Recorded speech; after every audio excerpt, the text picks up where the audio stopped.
복음 5장 1절에서 18절까지 같이 읽으실 때 살아계신 하나님의 음성으로 들으시길 바랍니다. 같이 읽겠습니다. 그 후에 유대인의 명절이 되어 예수께서 예루살렘에 올라가시니라. 예루살렘에 있는 양문 곁에 히브리 말로 베데스다라 하는 못이 있는데 거기 행각 5이 있고 그 안에 많은 병자, 맹인, 다리 저는 사람, 혈기 마른 사람들이 누워 물의 움직임을 기다리니 이는 천사가 가까운 곳에 내려와 물을 움직이게 하는데 움직인 후에 먼저 들어가는 자는 어떤 병에 걸렸든지 낫게 되미르라. 거기에 38배 된 병자가 있더라. 예수께서 그 누운 것을 보시고 병이 벌써 오래된 줄 아시고 이르시되 내가 낫고자 하느냐. 병자가 대답하되 주여 물이 움직일 때에 나를 못에 넣어주는 사람이 없어 내가 가는 동안에 다른 사람이 먼저 내려가나이다. 예수께서 이르시되 일어나 내 자리를 들고 걸어가라 하시니 그 사람이 곧 나와서 자리를 들고 걸어가니라. 이날은 안식일이니 유대인들이 병 나은 사람에게 이르되 안식일인데 내가 자리를 들고 가는 것이 옳지 아니하니라. 대답하되 나를 낫게 한 그가 자리를 들고 걸어가라 하더라 하니 그들이 묻되 너에게 자리를 들고 걸어가라 한 사람이 누구냐 하되 고침을 받은 사람은 그가 누구인지 알지 못하니 이는 거기 사람이 많으므로 예수께서 이미 피하셨습니다. 그 후에 예수께서 성전에서 그 사람을 만나 이르시되 보라 내가 나았으니 더 심한 것이 생기지 않게 다시는 죄를 범하지 말라 하시니 그 사람이 유대인들에게 가서 자기를 고친 이는 예수라 하니라. 그러므로 안식일에 이러한 일을 행하신다 하여 유대인들이 예수를 박해하게 된지라. 예수께서 그들에게 이르시되 네 아버지께서 이제까지 일하시니 나도 일한다 하시매 유대인들이 이로 말미암아 더욱 예수를 죽이고자 하니 이는 안식일을 범할 뿐만 아니라 하나님을 자기의 친아버지라 하여 자기를 하나님과 동등으로 삼으심이더라. 아멘. 예루살렘에 있는 양의 문 근처에 히브리 말로 베데스다라고 하는 못이 있었습니다. 그 연못에 회랑 5채가 딸려 있었습니다. 그 회랑에는 눈먼 사람, 다리 다친 사람, 중풍병자, 몸이 아픈 사람들이 수없이 많이 몰려들고 있었습니다. 그 예루살렘에 있는 양의 문이라고 하는 근처에 베데스다라고 하는 연못이 있었다. 이렇게 얘기하고 있습니다. 양의 문이라고 하는 것은 이스라엘 사람들은 동물의 이름으로 예루살렘 성문을 이렇게 이름을 지었습니다. 특히 양의 문이라고 하는 것은 근처에 양을 매매하는 가축 시장이 있었을 가능성이 있었지만은 무엇보다도 이 예루살렘 성전을 향하여 들어가는 이 문에 제물로 사용될 짐승들이 많이 들어갔습니다. 그래서 성전에서 제사를 드리기 때문에 특별히 그 중에 양이 가장 많았다고 하는 겁니다. 그래서 그 양이 가장 많이 들어갔다고 하는 문을 상징하기 때문에 양의 문이라 하는 그 이름을 지었습니다. 그래서 그 양의 문 옆에 베데스다라고 하는 연못이 있었는데 이 베데스다라고 하는 연못에는 어떤 전설이 내려오고 있었느냐면 1년에 한 번씩 새해에 천사가 내려와 가지고 그 물을 갑자기 막 요동치게 만든다는 겁니다. 근데 그때에 물이 요동칠 때에 어떤 병에 걸렸든지 제일 먼저 그 물속에 들어가는 사람은 병에서 고침받는다 하는 그런 전설과 같은 이야기가 전해져 내려오고 있었습니다. 본문에 나오는 사람은 38년 동안 육체의 질병을 가지고 살았던 사람이었습니다. 여러분 한번 상상을 해보세요. 38년 동안 중병에 걸려서 움직이지도 못하고 그냥 누워있는 사람이었습니다. 그 긴 세월은 인간으로서 견딜 수 없는 고통의 시간이었습니다. 그럼에도 불구하고 여전히 병을 고치려고 하는 이 사람의 끈기와 인내를 우리는 깊이 생각해 봐야 할 것입니다. 만약 우리가 무엇인가에 대해서 어떤 꿈이나 목표를 이루기 위해서 10년 동안 노력하고 또 기도했다고 한다면 근데 그 10년 동안 애쓰고 노력하고 기도했는데도 이루어지지 않았다고 한다면 우리는 깊은 절망감에 사로잡힐 것입니다. 아니 10년이 너무 깁니다. 한 10개월 정도 꿈을 가지고 목표를 이루기 위해서 기도하고 계획을 세우고 노력을 해보는데 10개월 동안 이루어지지 않았다 하면은 이것은 운명인가 보구나. 이것이 바로 하나님의 뜻인가 보구나 하고 포기하는 경우가 상당히 많이 있다고 하는 겁니다. 이 사람은 자신의 병을 고치기 위해서 오랜 시간을 소모했습니다. 38년 병은 결국 불치병이라고 하는 겁니다. 그렇지만은 이 사람을 모세에 넣어줄 사람이 단 한 사람도 없었다는 겁니다. 마가복음 2장에 나오는 중풍병자에게는 그가 치료받을 수 있도록 도움을 준 4명의 친구가 있었습니다. 그러나 본문의 환자에게는 병이 너무 오래된 상태라서 그런지 도와줄 가족이나 친지나 친구 전혀 한 사람도 없었다는 사실입니다. 외롭고 고독하게 죽어가는 사람이죠. 현대인들의 자화상의 모습을 볼 수가 있습니다. 예수께서 그가 연못에 누워있는 것을 보시고 또 그곳에 얼마나 오래 있었는지 아시고 말씀을 하십니다. 내가 낫고자 하느냐? 내가 낫고자 하느냐? 선생님, 물이 움직일 때 저를 연못에 넣어줄 사람이 없습니다. 제가 연못에 닿을 쯤이면 이미 동작 빠른 사람이 또 날쌘 사람들이 다른 사람들이 먼저 들어가 있습니다. 하면서 38년 동안 낫기를 소원하는 간절한 염원이 있었습니다. 예수님께서 그에게 낫고자 하느냐고 물었을 때에 환자는 그의 병을 고쳐주실 분이라고 예수님을 생각하지 못했던 겁니다. 물이 동할 때 그 물속으로 들어가는 일만 생각하고 있었기 때문에 자기 앞에 낯선 사람은 마음씨 착한 선한 사람 정도로 생각을 했을 것이다 그 말입니다. 하나님의 도우심을 자신의 생각대로 제한해버렸답니다. 제한해버린 그런 한계를 가지고 있는 겁니다. 자신이 확신하는 그 이상의 것을 결코 기대하지 않으려고 했던 겁니다. 예수님이 누구인지를 몰랐다고 하는 사실입니다. 기껏해야 자기를 좀 부축해서 그 못가로 데리고 갈 수 있는 사람, 이런 정도의 사람, 마음씨 착한 사람, 선량한 사람, 이런 사람으로 예수님을 제한해 버렸다고 합니다. 오늘 우리도 예수님을 믿는다고 하지만은 예수님을 나의 부족한 부분을 채워주는, 공부 못하는 사람에게 공부를 잘하고 돈을 못 버는 사람에게 돈을 잘 벌어주고 좀 날씬하게 해주고 좀 좋은 데로 이사가게 해주고 좋은 직장 잡게 해주고 그런 예수님으로 우리가 딱 제한해 버린다고 한다면 예수님을 전체로 아는 것이 아니라 일부분으로 아는 거죠. 내 인생의 도력자나 물질적인 도움을 주는 분 또는 어렵고 힘들 때 상담할 수 있는 정도로 예수님을 생각한다고 한다면 그건 신앙이 아니라 종교적인 활동이랍니다. 그 사람이 예수님을 만났지만은 예수님을 제한해버리기 때문에 예수님의 자신의 운명을 바꿀 수 있는 사람이라고 생각을 못했다는 겁니다. 여러분, 우리가 예수를 믿으면서도 예수님을 내 고정관념 속에 제한해버리면 그 이상의 능력이 나타나질 않습니다. 그 이상의 기쁨이 누려지지 않는다는 말이에요. 예수님의 능력을 제한하지 말아야 된다는 거예요. 이 사람은 38년 동안 병을 고치기 위해서 나름대로 열심히 노력을 했습니다. 몸이 온전치 못하여 물에 들어가기 전에 이미 다른 사람들이 먼저 들어가기 때문에 해마다 실패하고 말았습니다. 금년에 실패하면 다음에 또 도전해보리라. 다음에 또 실패합니다. 10년 동안 그렇게 해왔습니다. 20년 동안 그렇게 해왔습니다. 30년 동안 그렇게 해왔습니다. 38년 동안 그렇게 해왔습니다. 끔찍하지 않습니까, 여러분? 자기보다 빨리 물속에 들어가는 사람들 때문에 수십 년 동안 거듭되는 실패 속에서 살았습니다. 얼마나 깊은 절망감이 그를 사로잡았겠습니까? 사람들은 그런 모든 사람들을 경쟁자로 생각을 했습니다. 아니, 경쟁자보다도 적으로 생각했을 것입니다. 이웃이라고 하는 개념은 사라지고 치열한 전쟁터에서 적들이 되어버리는 겁니다. 저 사람들 때문에 내가 치료받지 못한다. 저 사람들 때문에 내가 38년 동안 이 고생을 해야 된다. 그러면 여러분, 그 사람들이 죽기를 바라지 않겠습니까? 그 사람들이 다 자기보다 더 깊은 병에 걸려서 꼼짝도 못하고 움직이지도 못하게 되기를 바라는 마음이 있지 않겠습니까, 여러분? 세상에 대해서, 사람들에 대해서 더 깊은 절망감에 사로잡혔을 것입니다. 옛날이나 지금이나 사람들은 자기를 위해서 삽니다. 자신을 위해서 생존 경쟁을 합니다. 당연하죠. 자신을 위해서 돈을 법니다. 자신을 위해서 공부합니다. 자신을 위해서 열심히 노력합니다. 사람들은 자기만을 바라보고 살아가고 있습니다.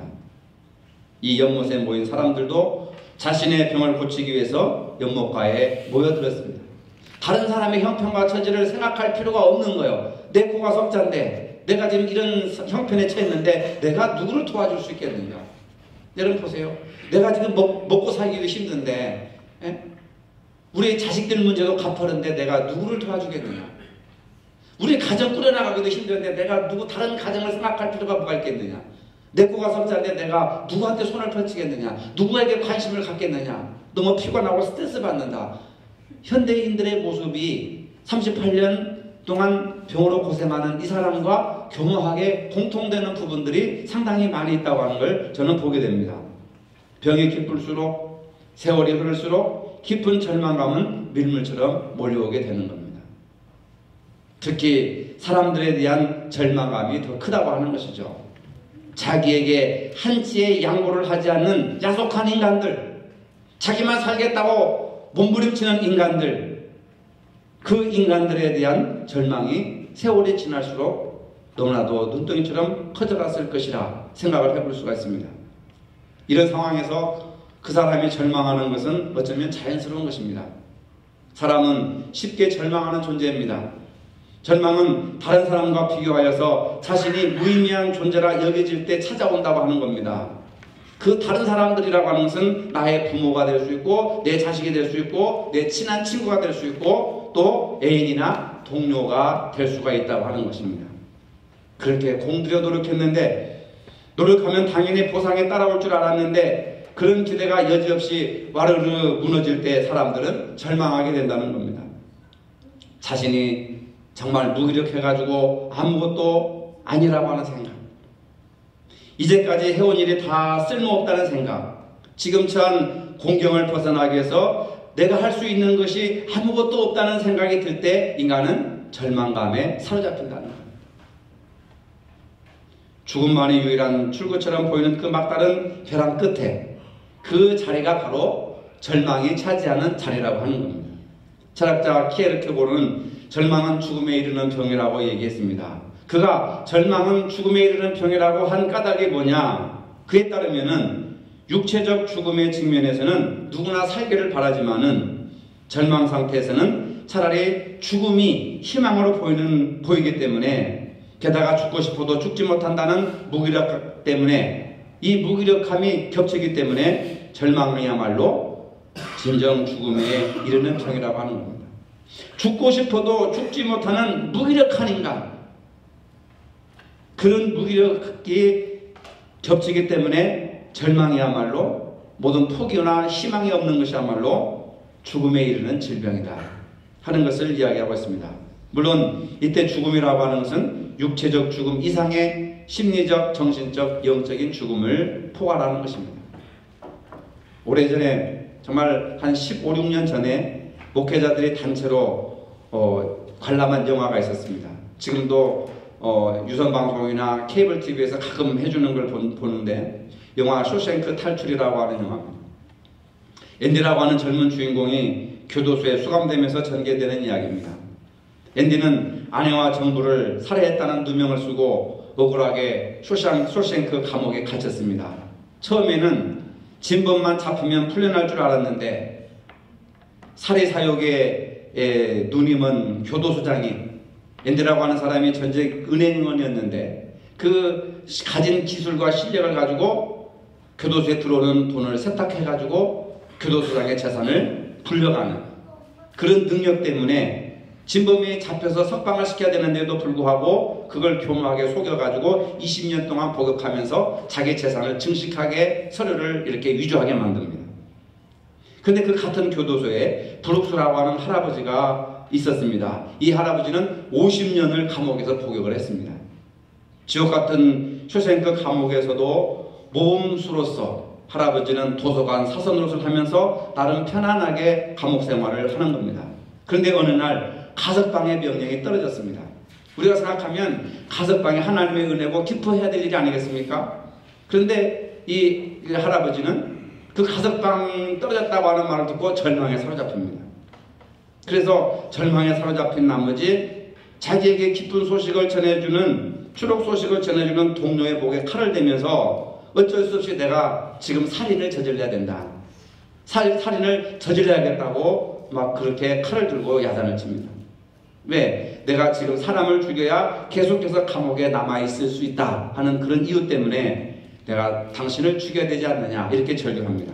결국 주인공 앤디의 기지로 할아버지는 칼을 내려놓지만은 그래서 이제 가석방을 통해 가지고 세상으로 나갑니다. 세상에 나가서 적응하지 못하고 목을 매달아 자살을 해버립니다. 이 할아버지의 절망의 근거가 무엇인가? 상식대로라면은 추록 소식에 너무나도 기분이 좋아서 춤이라도 춰야 마땅하지 않겠습니까?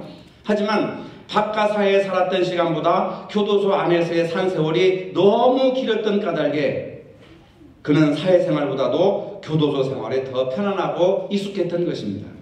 요컨대 그는 교도소 생활에 길들여졌다는 겁니다. 그러다 보니까 사회생활이 덜컥 겁이 납니다. 어떻게 먹고 살아야 되는가? 어떻게 인간관계를 맺어야 되는가? 어떻게 변화된 사회 속에서 내가 적응하면서 살아갈 것인가? 도저히 불가능하다. 차라리 교도소가 편하다. 교도소 돌아갈 수 없으니까 그럴 바에는 내가 낯선 세상에서 살아가느니 차라리 죽음을 선택하겠다 해가지고 죽어버린다고 하는 겁니다. 여러분, 밖에 나가면 아무짝에도 쓸모없는 거지 같은 인생을 살 수밖에 없다고 하는 생각에 이 공포와 두려움이 절망을 낳게 되었고 이 절망이 결국은 죽음을 선택하게 만들었다고 하는 겁니다.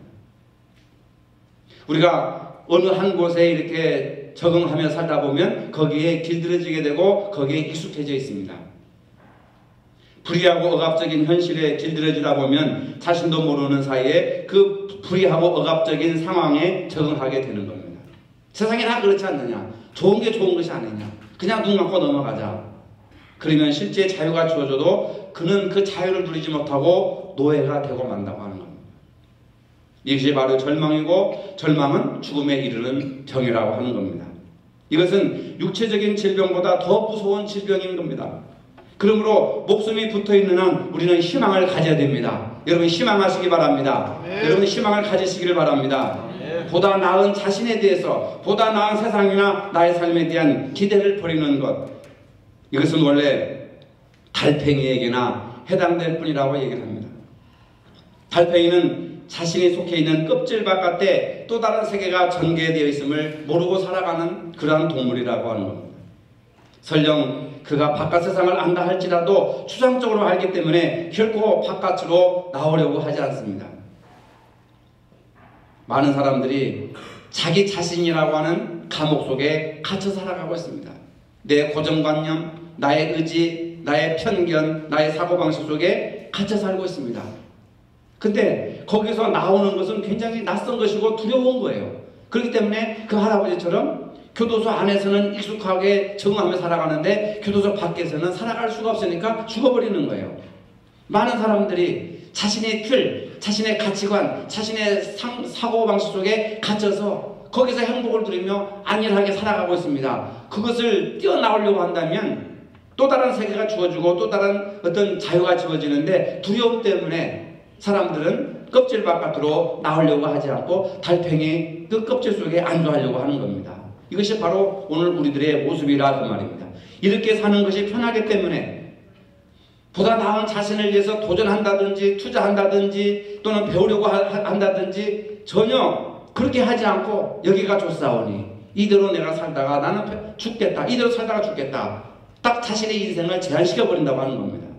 여러분, 바로 희망은 달팽이들의 언어가 아니라 희망을 가진 자들의 몫이라고 하는 겁니다.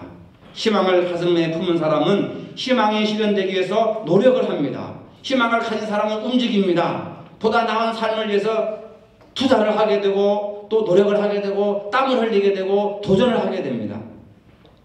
앤디라고 하는 이 젊은이는 돌을 조각할 때 쓰는 망치로 마침내 쇼생크의 교도소의 벽을 뚫습니다. 주변에 있는 친구들이 그럽니다. 그 교도소의 벽을 뚫으려면 그 망치를 가지고 벽을 뚫으려면 600년 이상은 걸린다. 도저히 불가능하다고 하는 것이죠. 모든 사람들이 불가능하고 그 다음에 불가능하다고 하는 그 의식 속에 갇혀서 절망하면서 살아가고 있을 때 이 주인공은 밤마다 그 망치로 벽을 조금씩 긁어냅니다. 틈나는 대로 지지락 공부를 하고 교도소의 설계도를 연구하면서 그리고 이렇게 벽을 깨가지고 남은 돌멩이들을 이용해서 체스를 만들어 또 체스 놀이를 하게 되고 그 다음에 또 몰래 바닥에다 버리기도 합니다. 결국 그렇게 해가지고 교도소를 탈출하고 자기의 꿈을 이룬다고 하는 그러한 영화입니다. 두려움을 극복하는 것이 용기고 두려움을 극복하는 것이 믿음이고 그것이 희망인 줄로 믿으시길 바랍니다. 가보지 않은 길은 누구에게나 다 멀어 보이는 법입니다. 해보지 않은 일은 누구에게나 어려워 보이는 법입니다. 희망은 가보지 않은 길을 꿈꾸게 하고 해보지 않는 일에 도전하게 만드는 것입니다. 여러분 지금 이대로가 행복합니까? 지금 이대로가 만족하십니까? 죽을 때 여러분은 지금 이렇게 살다가 죽는 것이 전혀 후회가 되지 않겠습니까? 저는 늘 이런 생각을 합니다. 이렇게 살다가 나는 분명히 죽을 때 후회할 것이다. 그래서 나름 뭔가 계획을 세우고 노력을 하고 도전을 합니다. 왜? 죽을 때 내가 후회하지 않으려고. 내 나름대로 늘 질문을 해요. 이렇게 살다가 죽을 때 후회하지 않겠느냐? 후회할 거다고 저는 생각을 했어요. 이렇게 살다가 죽을 때 나중에 나는 분명히 후회할 거다. 30대 뭐 했느냐, 40대 뭐 했느냐, 50대 뭐 했느냐, 60대 뭐 했느냐, 70대 뭐 했느냐, 80대 뭐 했느냐, 뭐 90세까지는 살란가 모르지만은 그러면은 앞으로 남은 뭐 30년, 40년의 세월을 내가 어떻게 설계하고 어떻게 계획을 세우고 어떻게 나를 끌어나갈 것인가. 여러분 그것을 생각을 하는 것이 자신의 삶을 사랑하는 것이고 인생을 사랑하는 것이고 단 한 번밖에 주어지지 않는 여러분들의 삶을 축복 가운데로 이끌어 나가는 가장 중요한 것인 줄로 믿으시길 바랍니다. 네.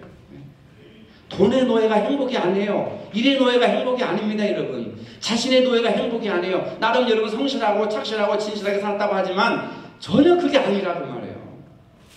내가 내 인생을 행복하다고 생각하지 않는데 하나님이 내 인생을 행복하다고 채점을 많이 주겠습니까? 점수를 많이 주겠습니까? 그냥 우리 아버지는 죽도록 일만 하다가 돌아가셨다. 우리 엄마 아버지는 죽도록 돈만 벌다 돌아가셨다. 아휴, 그게 얼마나 자랑스러운 것인지 아십니까?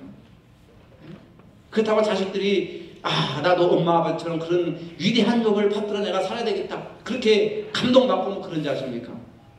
그건 우리의 착각이다 그 말입니다. 예수님은 절망에 빠진 인간에게 희망의 빛이 되셨습니다. 여러분 희망은 가보지 않은 사람들에게 꿈이 되게 하고 해보지 않은 일에 도전을 하게 만드는데 우리가 잠잘 때 밤에 꾸는 꿈은 혼자 꾸지만은 낮에 꾸는 꿈은 여럿이 꾸면 그것이 현실이 된다고 하는 사실이에요. 꿈은 혼자 꾸는 것이 아닙니다. 여럿이 꾸는 거예요. 길이라고 하는 것은 혼자 가면은 오솔길이 되지만 여럿이 함께 가면 대로가 되는 겁니다. 꿈도 혼자 꾸는 것은 개인의 꿈이지만 여럿이 꾸는 꿈은 현실이 되는 거예요. 무슨 얘기인지 아십니까? 여러분 가정과 교회의 일도 마찬가지입니다. 여러분 모두가 다 우리 교회의 성장을 위해서 여럿이 함께 꿈을 꾸면 그것이 현실이 된다 그 말입니다. 그러나 목사 혼자 꾸는 꿈은 그냥 꿈으로 끝나는 거예요. 여러분들이 움직여줄 때 우리가 그 꿈을 함께 공유하고 그 꿈을 이뤄나갈 때 현실이 됩니다. 어제 우리가 하루 종일 남성교회를 중심으로 해가지고 유아실을 꾸몄지 않습니까? 한 사람의 머릿속에서 나온 아이디어가 한 사람의 머릿속에 나온 꿈이 여러분들이 함께 그 꿈을 공유하니까 현실이 되잖아요. 한 사람의 꿈은 꿈으로 끝나는 겁니다. 그러나 그 꿈을 공유할 때 그건 현실이 되는 거예요.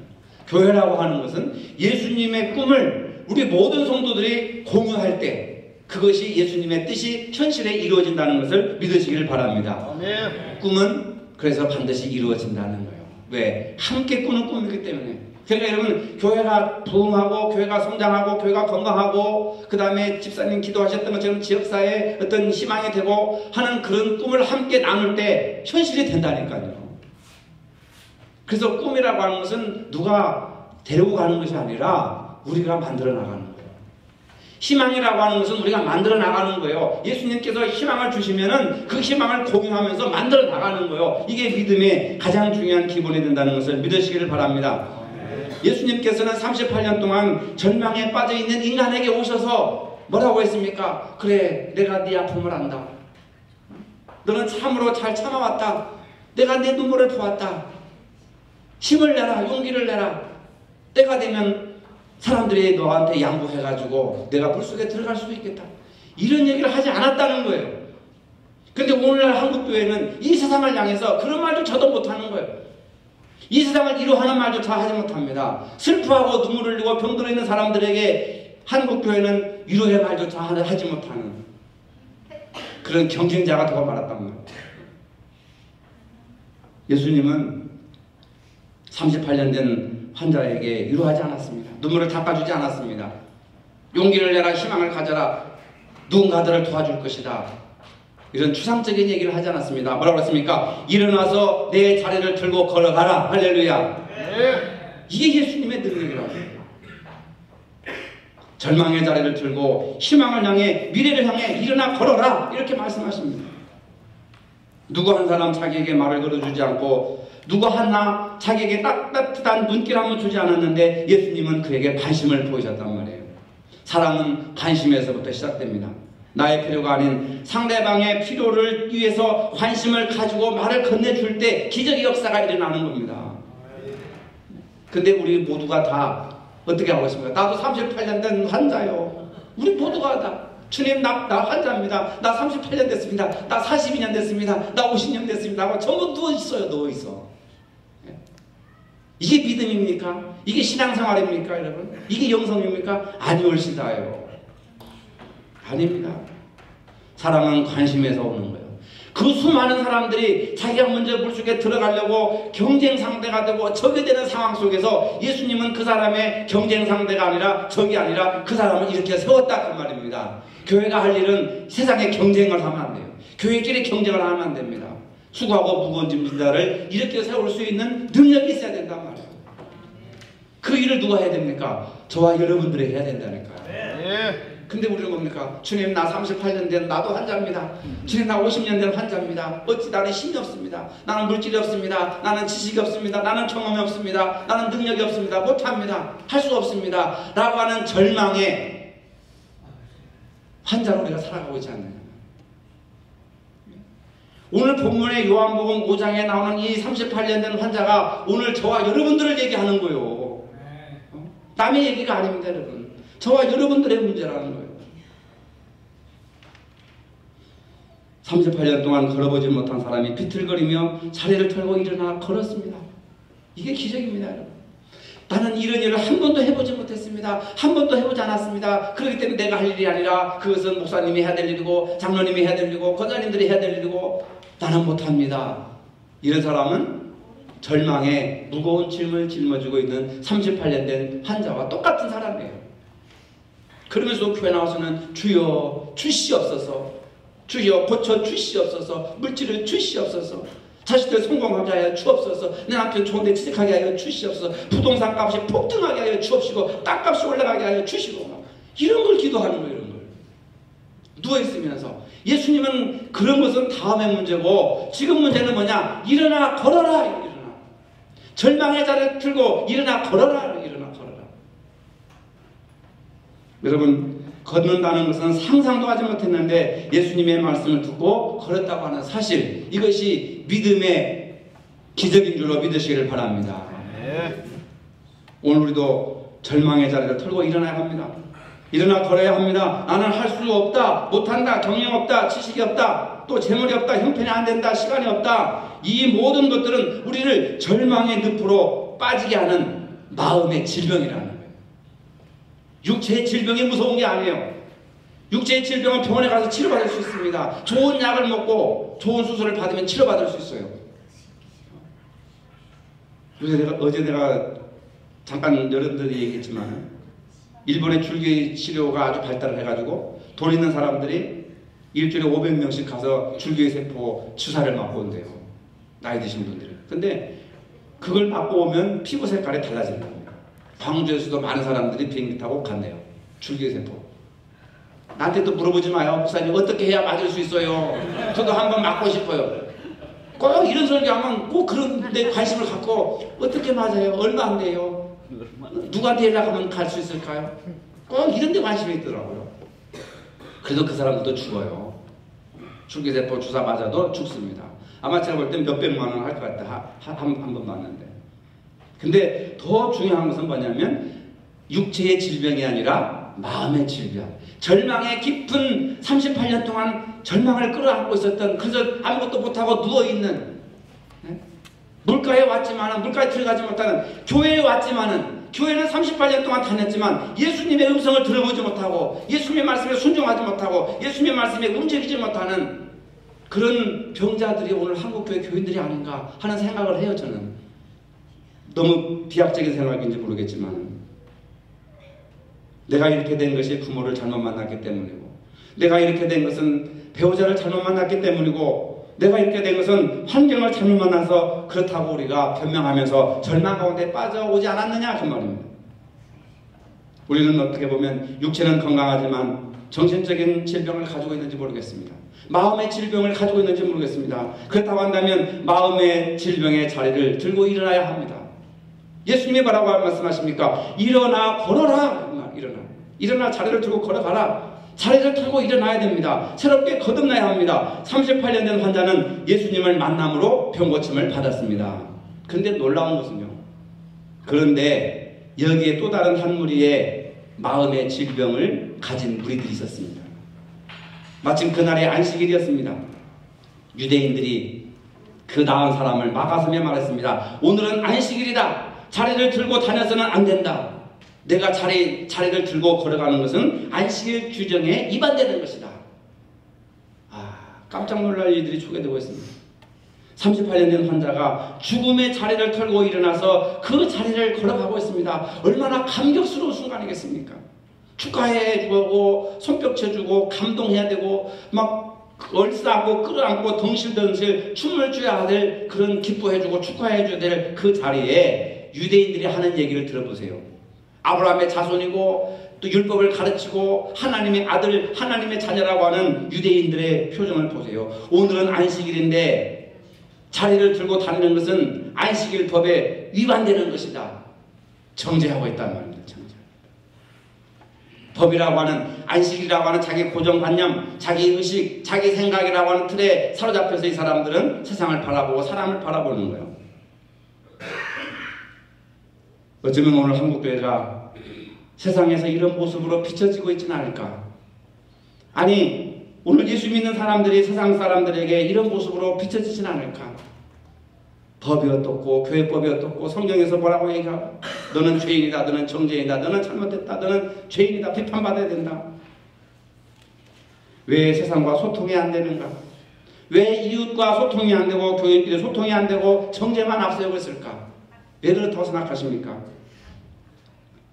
오늘 우리는 말도 안 되는 상황이 우리의 현실을 지배하고 있습니다. 38년 된 환자는 예수님을 만남으로 병고침을 받았습니다. 하지만 유대인들은 도무지 고쳐지질 않습니다. 무엇이 잘못됐는가? 자기들은 잘못이 없다고 하는 이유에 있다고 하는 겁니다. 육체의 질병은 눈에 보이지만 마음의 질병은 눈에 보이지 않고 생활을 통해서 나타나게 되는 겁니다. 다른 사람에게 상처를 주는 말이나 상처를 주는 행동은 마음의 질병에서 나오는 또 다른 증상이라고 하는 거죠. 그러기에 육체의 질병보다 마음의 질병이 더 무서운 것입니다. 내가 부족한 것이 무엇인지 아는 사람은 그것을 고치려고 애쓰지만은 나는 부족한 것이 없다, 나는 잘못된 것이 없다라고 생각하는 사람들은 평생 그 질병을 안고 살아가고 있는 겁니다. 본인도 불행이고 주변 환경도 불행으로 만든다 그 말입니다. 유대인들은 예수께서 안식일에 병 고쳤다는 이유로 예수님을 잡으려고 합니다. 유대인들이 격분했습니다. 아니, 예수님이 병 고친 것과 자기들이 격분할 이유가 뭐가 있는가 이 말이에요. 근데 유대인들은 법이 있었다는 거예요. 법. 율법이라고 하는 그 법에 보면은 안식일 날에는 1km 이상 걸어가면 안 되고, 안식일 날은 음식을 만들 때 불을 떼서는 안 되고, 안식일 날은 병 고쳐서도 안 되고, 이런 조항이 있었다는 거예요. 근데 예수님은 그런 조항에 무슨 쓸모가 있느냐? 사람을 고치는 것이 중요한 거지. 안식일이 중요한 것이냐? 안식일 법이 중요한 것이냐? 여러분, 우리는 사람보다 법에 더 관심을 갖고 있잖아요. 왜? 사람들을 우리가 비판할 때 뭘 가지고 비판합니까? 자기 법을 가지고 비판을 하는 거예요. 나는 이렇게 살아가는데 너는 왜 그렇게 살아가느냐? 나는 잘못이 없고 네가 잘못됐다. 유대인들이 왜 예수님을 향해서 그렇게 격분했을까? 그들은 달팽이 껍질 속에 갇혀서 예수님을 바라보았다고 하는 겁니다. 율법이라고 하는 감옥에 갇혀서 세상을 바라보았기 때문에 예수님이 잘못된 거예요. 유대인들의 입장에서 보면은 결국 자기 고정관념에 사로잡혔다고 하는 겁니다. 이것이 마음의 질병이라고 하는 거예요. 육체의 질병은 털털 틀고 일어나 걸었지만은 마음의 질병은 고정관념을 깨트린다든지 자기 감옥, 자기 교도소, 자기 사고방식에서 그것을 깨트리고 나와야 되는데 두려움 때문에 못하는 거예요. 사람들은 그냥 이대로 사는 것이 편안하기 때문에 안주하는 거예요. 이게 무서운 겁니다. 이런 말이 있습니다. 칼을 든 사람은 설득시킬 수 있어도 책 한 권 손에 든 사람은 설득시킬 수 없다. 책 한 권 읽고 그것이 세상의 모든 진리인 것처럼 믿고 사는 사람이 위험하다는 거죠. 자기 생각을 바꾸지 않는다는 겁니다. 이 책이 이렇게 쓰여있다. 근데 수많은 책을 읽어보세요. 반론도 많고 다른 생각도 얼마나 많이 있는지 모릅니다. 근데 한 권 읽은 사람은 그걸 평생 진리처럼 그걸 믿고 따라가는 거예요. 무서운 거죠, 여러분. 그것밖에 아는 것이 없으니까 그 사람이 제일 위험하다는 거죠. 고정관념에 사로잡혀 사는 것이 얼마나 무섭고 위험한 것인지를 말하고 있는 겁니다. 오늘 우리는 달팽이 껍질을 깨고 나와야 합니다. 밝은 빛의 세상을 보아야 합니다. 진리를 봐야 됩니다. 그래야 마음의 질병에서 치유받을 수가 있습니다. 예수님은 우리에게 희망을 주십니다. 여러분, 육체적인 질병을 가진 자와 유대인들이라고 하는 마음의 질병을 가진 자가 예수님을 만났습니다. 누가 치료받아야 됩니까? 누가 치료받아야 됩니까? 우리의 삶의 희망이신 예수 그리스도의 말씀을 우리가 들어야 됩니다. 어쩌면 저희들은 오늘 한국교회 교인들은 육체적인 질병을 가진 자들이 아니라 마음의 질병을 가진 자들이 더 많아, 교회 안에. 그러면서 자기들은 치료받을 필요가 없다고 생각을 하는 겁니다. 근데 예수님께서 오늘 본문을 통해서 하시고자 하시는 말씀은 38년 된 병자의 얘기가 아니라 죽을 때까지 변하지 못하고 치료받지 못하는 유대인들을 향해서 하시는 주님의 음성이라. 육체적인 질병보다 더 무서운 것이 마음의 질병이라. 여러분, 마음의 질병을 가졌다고 한다면 일어나 자리를 털고 걸어가야 됩니다. 예수님 우리의 희망이 되십니다. 일어나 빛을 발하고 하나님의 놀라운 능력을 체험할 수 있는 저와 여러분들 되시기를 바랍니다. 사랑의 주님, 나의 잘못된 판단과 생각으로 다른 사람을 정죄하거나 비판하지 않는지 이 시간 육체의 질병보다도 내 마음의 질병을 보게 하여 주시옵소서. 마음속에 절망이라고 하는 질병을 가지고 있다면 이제 자리를 털고 일어나 걸어갈 수 있는 힘을 허락하여 주시옵소서. 자신의 신념과 의지 속에 갇혀 살기보다는 예수님의 말씀을 듣고 예수님의 말씀에 순종하는 삶을 살게 하여 주시옵소서. 내 자신의 삶과 나를 통한 주변의 고통을 치료하여 주시고 이제는 고통과 슬픔을 절망을 주는 삶이 아니라 희망과 용기와 믿음을 주고 함께 더불어 살아갈 수 있는 아름다운 세계를 꾸며나갈 수 있는 저희 모두가 되게 하여 주시옵소서. 예수님의 이름으로 기도하옵나이다. 아멘. 우리 주 예수 그리스도의 은혜와 하나님 아버지의 무한하신 사랑과 성령의 교통하심이 육체적인 질병보다 마음의 질병을 치료받기를 원하는 사랑하는 모든 성도들 머리에 이제부터 영원토록 함께 하시기를 축원하옵나이다. 아멘.